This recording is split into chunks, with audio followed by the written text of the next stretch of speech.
السلام عليكم، أنا أخوكم عبد الله طارق، أحييكم جميعا. بالبداية أتمنى نصلي على النبي محمد وعلى آل محمد. إذا أردتم رحمتي فارحموا خلقي. تشوفون هاي القطة المسكينة؟ كانت تلفظ أنفاسها الأخيرة بسبب الأطفال وهي حامل، كانت تتعرض للضرب سابقا والآن من قبل الأطفال بالنفايات، والحمد لله رحت للمكان ونقلتها للبيت، وكانت جدا خائفة وتصرخ من خوفها، ودخلت الحديقة وبدأت تاكل، وعلامات الحمل واضحة على البطن، ومجرد أيام راح تولد.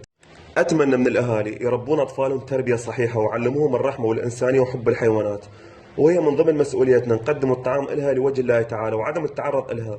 وهنا بدأت تاكل، كانت جدا جائعة وصارت بمكان آمن بفضل رب العالمين داخل الحديقة، والأجمل قريبا راح تولد وتصبح أم.